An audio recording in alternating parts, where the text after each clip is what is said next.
we're on. This is a very special episode. Shane, I believe, is going to Canada, I think. What for? Shane's going to Canada. Do stand up. Oh, okay, cool. He's either going to Canada this week or next week. He's definitely I think he's flying to Canada for sure. But we're supposed to do separate episodes. Come back, so he still owes you guys an episode. Yeah, you hear that, listener? You're owed a fucking episode by Shane, so hound him down for it. I'm doing what I got to do. I'm doing my end down here, dude. I'm just saying, I'm doing my fucking end. Tell him, big goddamn. Pulling your weight and more. Pulling weight. Joining me, of course, are my fucking religious. What the fuck's the word for that? Zealots? Zealots would be a good word. Yeah, acolytes. Religious, not higher than acolytes, dude. This is apostles. The higher than apostles. Even. The church is already built, dude. Whoa! Apostles do the heavy lifting, dude. We're basically like post Roman Empire Catholicism, the level of power we have. We're the cardinals. This is the religious elite. Yeah, you guys are cardinals, bishops. We're the inner circle. Exactly. Dude. I wouldn't mind being a living saint. Can I do that? Done. Yeah, sign me out, dude. Done. Yeah. Oh, I saw 3 miracles. What was that? 3 miracles? All right, you're in, dude. What? Oh, man. We won't even get to that. We'll get to that, dude. Start the canonization, right? This episode is the canonization. Pretty much, dude. This is. So I got Sid the Kid, Butterly. What's up, y'all? What's going on? Yo, dude.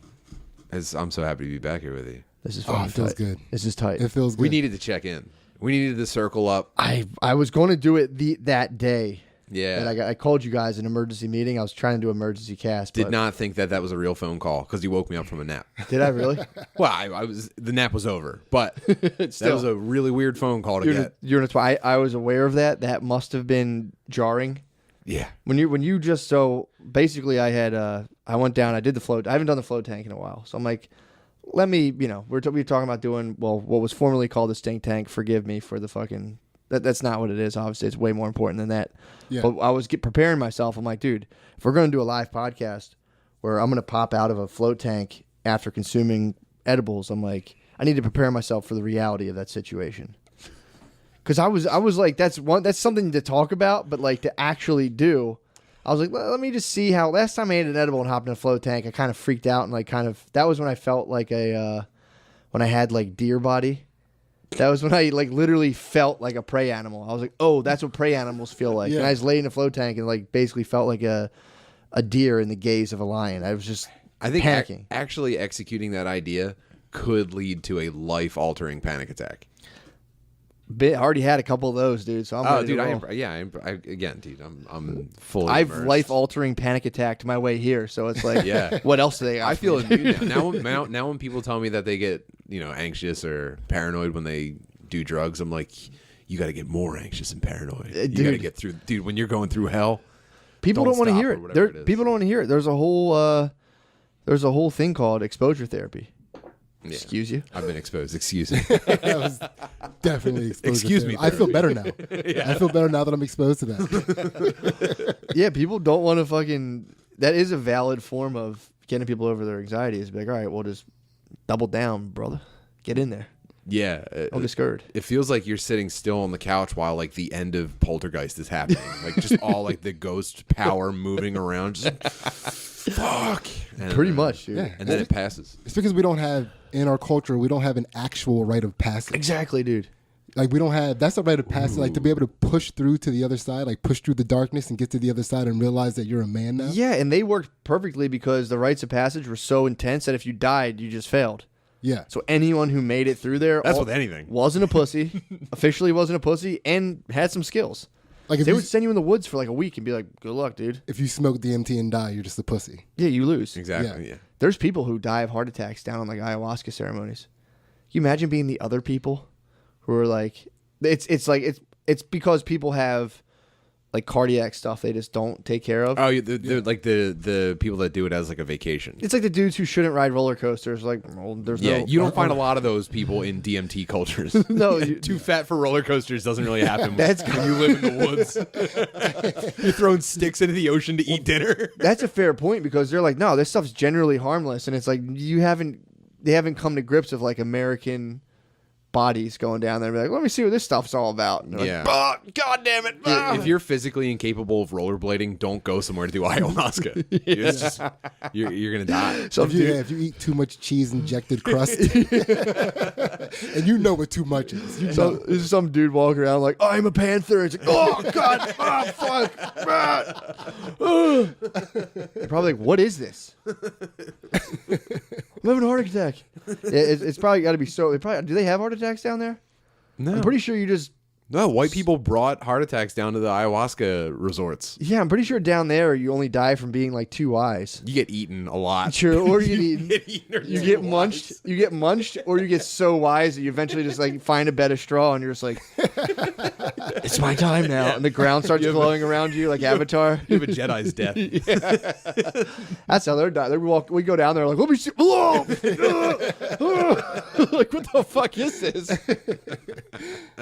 They got to explain. They're like, they have too much food there, and they eat so much that their hearts explode. And they're like, fuck. Yeah.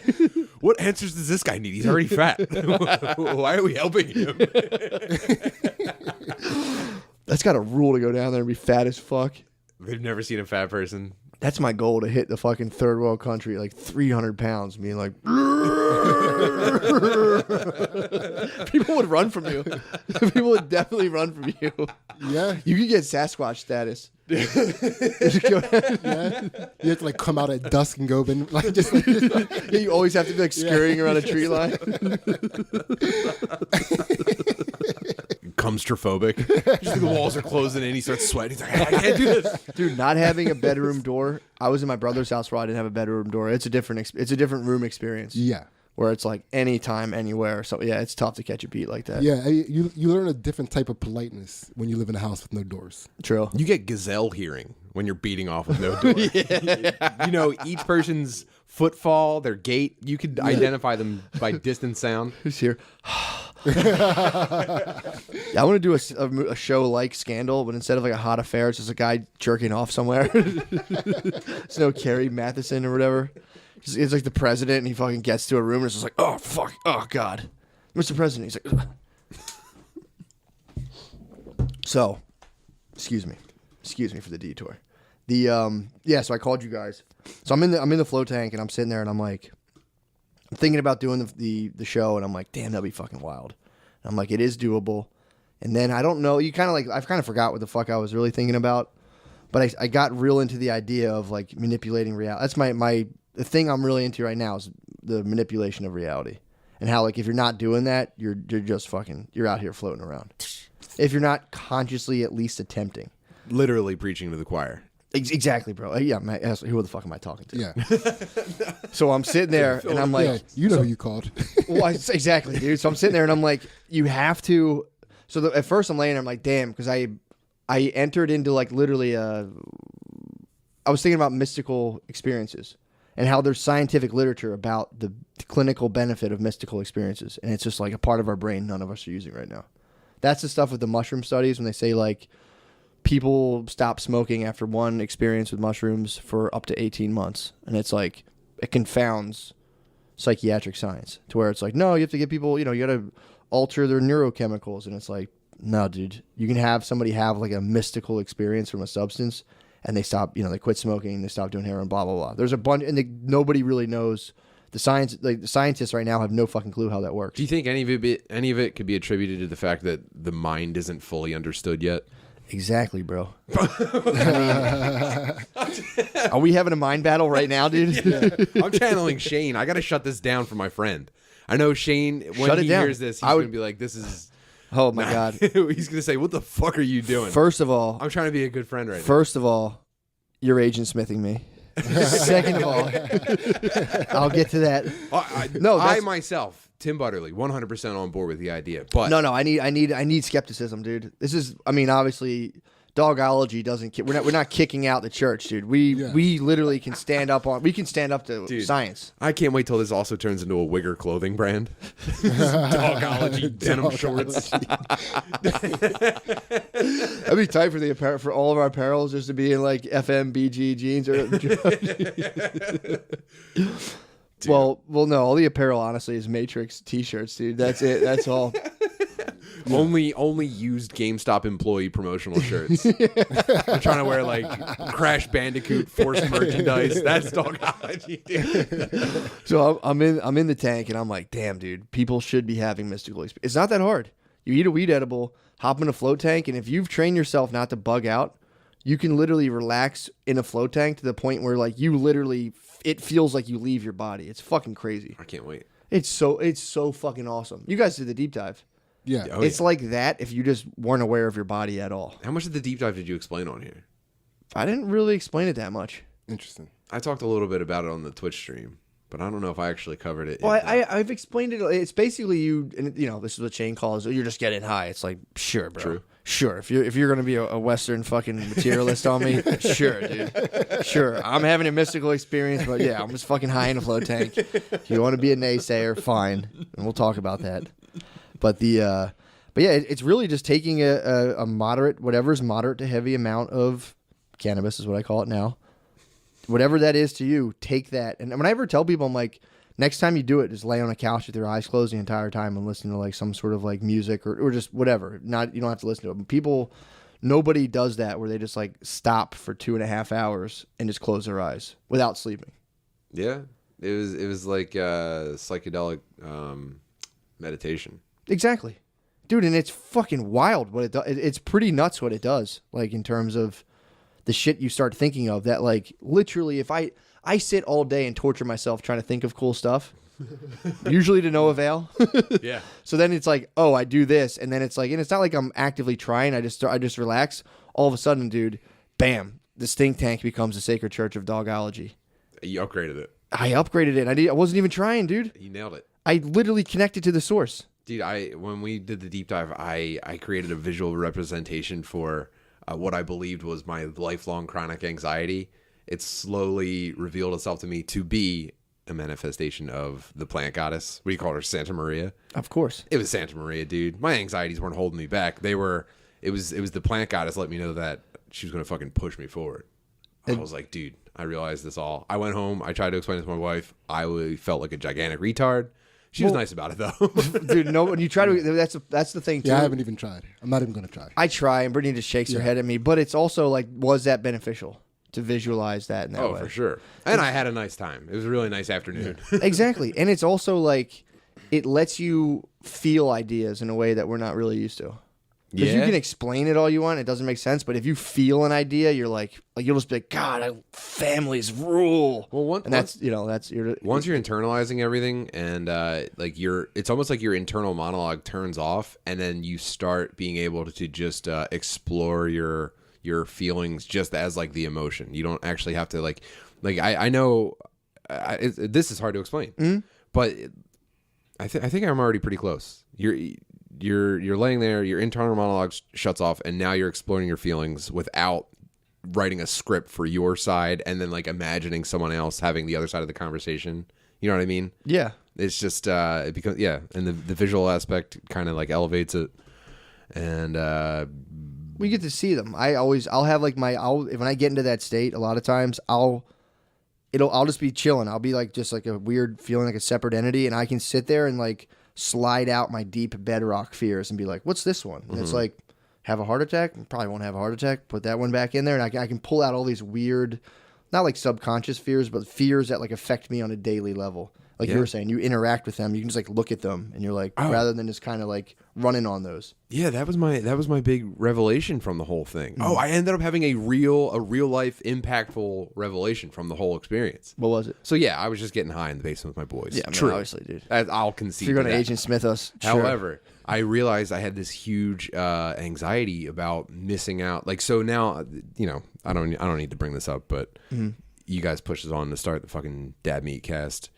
Me and Rainey are firing. We're at 100 miles an hour here on out. No big deal. But we're kind of running ourselves ragged, like pursuing opportunities and goals and shit like that. And so that feels really good to get like returns on all that. Like we've good responses and shit. But I had a new fear that I was like, oh no, I'm gonna push too hard for like success, and I'm gonna miss out on like those fucking moments I love to collect with my children. Right. I have 3 kids, and I so I started to spin out. I went into the fucking anxiety spin out on that. And then I realized like, all I have to do is commit to just like going out of my way to create new memories with the fucking kids. Mm-hmm. It was as simple as that. I felt better. I still feel better about it. That's one anxiety that can't even touch me anymore. Dude, that's what I'm saying. It's so hard to explain this stuff because a lot of this is kind of going on like in a almost not an ineffable, but like an emotional level that it's hard to put in words. It's like beyond kind of our words a little bit, not to make it grandiose, but it's not grandiose. It's weird fears that you can't really articulate, and then you can explain those to yourself in a way that makes you feel better. Basically, so this is what I was saying. So I think psychedelics will be, it's because like all the ideologies kind of fall apart just because our human nature kind of like gets embedded in them and fucks them up, which I guess could happen. I guess it does happen. But I just feel like there's something inherent in people using kind of psychedelics where like it does kind of flatten your ego enough to where like it's hard to keep. If you're like in a circle of people, go ahead, yeah. Right. So the human connection that they have now is narrowed, right? Mm. So they're losing actual human connection. They're narrowing it to this like this anger and vitriol towards a thing, sure, right? And so it's like I saw something like you see it because. Like that spiritual connection, like those, they're like spiritual emotions, right? Like being impressed by something is kind of like a spiritual experience. It's moving, like once, and like I know Tim, I know Matt, like I know you guys are impressed by small things. Mm-hmm. Like that's one of the things that I appreciate about the two of you is like I see it on a regular basis, especially with Butterly at jiu-jitsu and being impressed with like little kids just doing nothing. You know, which I'm impressed too, and you know, dude, what I'm so tuned into fucking appreciating little things that you could mistake me for a retarded person. Absolutely, I could attest to that. I've seen it in action. Right? A lot of long wows. Yeah. Wow. I'm a big wow. That's exactly. Wow. I'm like left to come back to him in the middle of the same wow. I can't hold wows in, dude, and every single one's genuine. Yeah. Go ahead. But with that being said, it's like they're just creating, like, you know, this lack of a spiritual experience, and they're just creating hate. It's like because you know, like happiness. Because it's better than nothing. It's either an emotional lacuna, or you're mad all the time and shitting. Yeah. It's an attachment. It's seeking attachment. So here's what I saw that made me get on how they're not impressed by anything. Mm-hmm. So I was watching Social Justice Warrior talk on something, and they mentioned how, like, when slavery was ended or something. And he was like, well, wasn't that a good thing? And the guy was like, no, it wasn't a good thing. It should have ended sooner. Mm-hmm. And it's like, whoa. Not only was that a good thing, that was actually kind of impressive. Like, to just, like, go against cultural, you know, ideology and be like, nah, we're fucking ending this and we'll fight you for it. You know, it's like, come on, man. I said that in my school, and people said that I support slavery. So yeah, they're like, "Well, he's supporting slavery." It's like, no, I was like, "You guys are dealing with slavery." Matt was like, "Actually, we could have used a little bit more slavery, but I'm glad it's over." I was saying the same thing. I'm like, "You guys are thinking about slavery in the abstract. You guys are dealing with it now. But if you were like, if one day they were like, oh, if you're not a vegan, you're akin to a slave owner,' everyone would be like." But everyone, fuck, yeah. I didn't know. I knew didn't about know. veganism 15 years ago. Yeah. You didn't jump on it in time. History's going to judge you harshly. Well, no, and it's not obviously. Well, yeah, it's obviously not the same thing, but it's like, it's like it's something that, like, again, like you're saying, and it was the cultural norm, and for people to go against, and again, the people who are basically sucking up the cultural norm with the straw to be like, we'd be the ones who wouldn't do it. It's like, no. Also, they ended slavery without the internet. True. There was no way to find the other people that you could say no more slavery to. True that. You couldn't put up an anonymous post anywhere. You had to fucking like ask a guy to put down a tool and be like, "Listen, the slavery thing's kind of weird." Yeah, some guy would just shoot you with a fucking some guy would shoot you with like a tennis ball sized bullet. And you'd be like, "Fuck, shit!" Yeah, your bones explode from everything that hits you. Like, all right, fine. Slavery's cool. Whatever. But that's a zoomed out perspective, and that's literally. I would argue that that's kind of a perspective that, you know, it's a very open-minded perspective to be like, yeah, well, like, think about what, like, that time to be like, yeah, we're going to stop. It's crazily impressive. Well, and nobody really, people think they have an appreciation for the time period, but they don't, because they take every racial discomfort, right, and they look at it through the lens of slavery. And, like, this is like a theory that Ainsley and I were talking about recently. I don't mean to, because I know like Please, some people dude, listen to go all ahead. the podcasts, and I don't. Yeah. I'm not trying to regurgitate shit, but it's just like this isn't the flow. So, but oh fuck! What was I just saying? Talking about? I'm like high. I'm like apologizing for shit. You and Anthony It's were like I talking felt- about how slavery should come back. Exactly. So everybody looks at. So it'll be a situation, right? So we're talking about things that are racially uncomfortable. Yeah. So if say if an older black man yells at 4 black guys to turn down their music, nobody thinks anything of it. Yeah. An older white guy yells at 4 black guys to turn down their music. Now people are looking at that through the lens of slavery. They're looking at it through that white guy being a master and these black guys being a slave. Unless it's Clint Eastwood, but yes, he does it somehow. He has a try. No, I agree. That's accurate. Yeah, and it's like it's not something that's not racist. That guy's not being racist because you're uncomfortable with the imagery that you're putting in your own mind. He's not a slave master. Those kids aren't slaves. Like that, every racially uncomfortable thing isn't racist. Yeah. It's just they're putting it through the lens. They're literally putting it through the lens of, well, if that guy was a slave master and those were slaves, that would be a really rude thing he just said. Yeah. No, it's true. That's something that people I don't think are ready to start thinking like that for the most part. But I think I mean, dude, right now in my school, Come to Two Jack Bros, we're thinking like that. dude, right now, That's what's up. 100%, dude. In my school, it's Black History Month, and I'm in a 99% black high school, and I'm working. It's like it's for me, it's like a fucking like haunted hayride, right? Every time I turn a corner, it'll just be like a poster of a black guy drinking from White's Only Water Fountain. I'm like, fuck, goddamn it, I forgot about that. And I look at this. I look at the next thing. I'm like, oh, that was bad. Every like other time I turn around, I'm like, yeah. Oh shit! I take it all back. But yeah, there's I mean, there's also the whole thing of Black History Month is it's split because it's like, you know, kids I think are genuinely excited to be like black kids are like, yeah, this is awesome. We get to talk. This is stuff we're interested in. We get to talk about. Then you do get some even who are like, why the fuck do we have Black History Month anyway? It should just be like a normal. Yeah. Should just be integrated into all the rest of the You month. should say that for every class they do, though. True. I have a calculator. Why am I doing math? that was me. Yeah. But yeah, you do. It would be. I think it would be helpful not only for black kids, but just for a more honest view of history or a more encompassing view of history. Or it's just. I mean, there was. Like the only black person you learn about outside of Black History Month that I really remember, and maybe it's because it's funny to me, is Christopher Addicks. He was the first person killed in the Revolutionary War. I think he was the first person killed somehow. Was he really? Yeah, it was a black dude. Oh my god! Some dude there's pointing at the other guys. What the? All right, ready? Begin. All right, ready? All right, start. All right, I took care of that. Now we can fight. All right, guys, we're at war. Stop killing your The slaves. Starting now. Revolutionary War just ended. Everyone's like, oh. That sucks. The guy was just walking around. Was like, He walked out of a bar and got shot. Some guy was like, holy shit. Yeah, basically. They were like, you saw him. He had a musket. He had a fucking. Oh fuck, that was a stick. All right, Put that musket next to him. That was just a stick. Fuck. Was that hemp? Was he smoking hemp?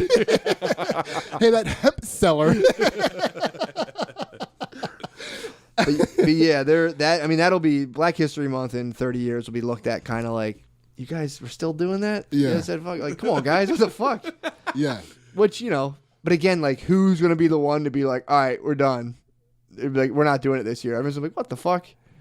In 30 years, every month's going to be Black History Month. True. Well, they could just teach history because there's like critical theory, which is that's like the really, like you were saying, it's only looks through things in terms of power relationships where it's like any racial issue is a legacy of slavery, like no matter what. Yeah. So it's like and then you have like, you know, Catholic grade school history that's just like, nah, dude, we were actually pretty nice to the Indians. It's like, so you could just like merge them all together where it just gives you the 360 panoramic view where it's just like, yeah, this was kind of fucked up. This was kind of tight. This was a fucked up thing that for the time, if you think about it now, really wasn't. If you know what I mean? So it's like they could rework history in a way that just kind of includes everything. So where you're not watching it being like, these motherfuckers. I was actually more thinking from the angle that like mainstream culture has been slowly absorbing black culture, but the pace is like picking up now because of like white girls on Twitter, and in 30 years it's gonna be Like black people aren't going to be able to create new black culture fast enough to outrun mainstream culture. Wow. Dude, we need black culture can end all of this bullshit that's going on with like social justice and inclusivity, and getting rid of Black History Month is a step in the right direction. Hear me out. So the fact that we have Black History Month is giving the message, especially to the social justice warriors, that there still needs to be special spaces carved out for certain groups in order to be inclusive.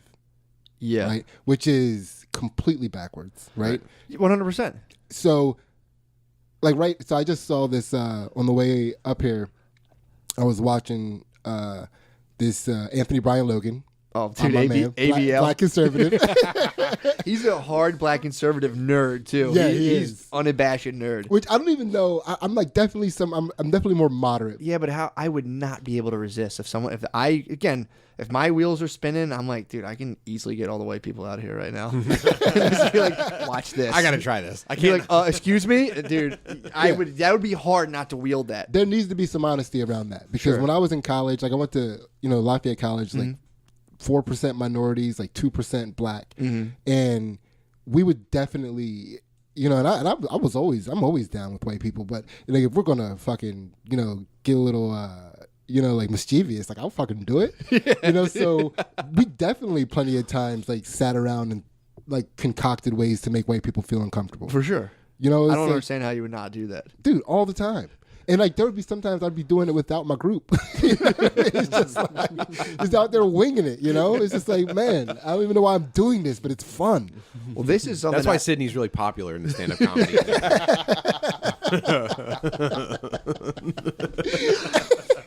Well, there is something to be said for being outnumbered by people who don't look like you. There is something to be like whenever I go visit Brittany's family in Chicago, and if you go to Chicago, is like dead segregated, where I'm literally the only white person around. You go into like your first experience with all black Walmart, where it's like the guy selling Comcast plans are black, everyone working there is black, every customer is black. Yeah. And I went in there we literally, dude, please come to fucking Harrogate whenever you have time. What's Harrogate like? That's where I live. That's I live in a black and Puerto Rican neighborhood. So I'm saying at least it's integrated though. Like Philly, you can it's black and Puerto Rican. Yeah, I have the white family in my neighborhood. Well, true, that is true, but it's also like you can go a couple blocks over. Or I could walk to a different neighborhood. The south side of Chicago is like. It's like a megalopolis. It's a megalopolis. A blackalopolis. It's like you'd have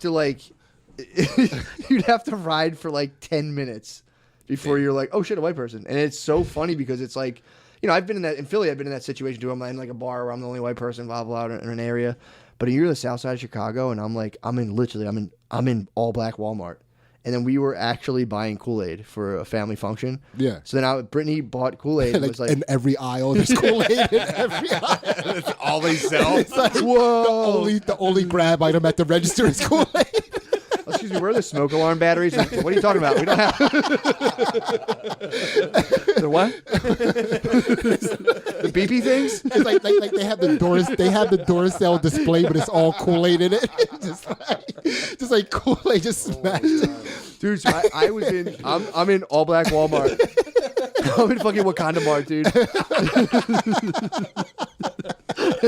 And I'm in there with Brittany, and I'm like, I'm all right. And the whole point of this is I was like, there is something to be said for being like just the only person of your skin color in like an entire area as far as you can see. It's so weird because people, then you're getting the mind games. You're like, is that guy staring at me? Am I just being weird because I'm the only white person? You know what I mean? So I'm like, I don't know. I was like, for me, I'm like, I wasn't really uncomfortable like that, but that was the first time I was like, I was physically aware of, I'm being weird right now. They probably all just thought you were a producer.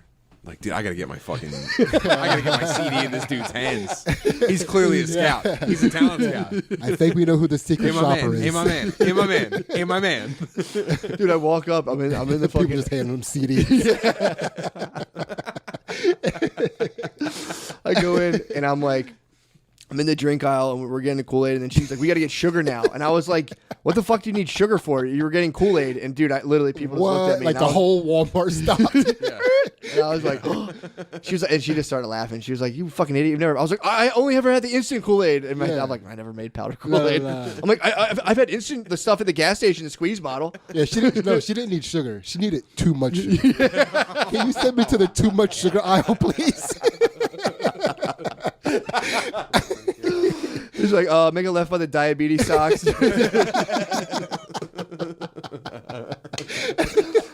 But yeah, there is something to be said for that in terms of like being outnumbered in terms of. Do you know how every black grandma sounds the same? Like they all have the same phrases, like "boy, if you don't," what happened was Lord, like, Lord, you imagine Lord. being an entire Walmart full of all them saying all the same shit. Like being John Malkovich. What happened was, You better go ahead. that's what we're not going to do. It's just like a.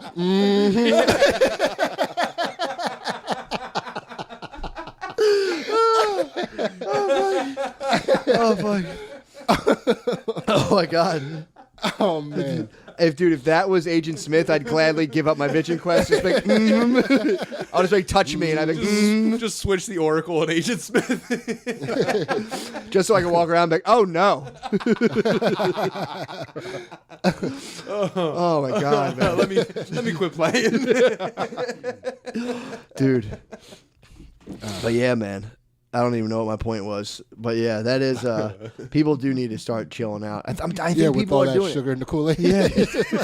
Black people need to chill with the diabetes, Well, dog. dude, I'm in a school with a guy it's a picture of a guy like smiling in front of a whites only fountain, like drinking the water. Hilarious picture, but then it's like Black History Month, and I'm like, He's pouring sugar into the water fountain. He's like, that might have been why some guys are drizzling like, the sugar into his mouth so that it meets the water stream.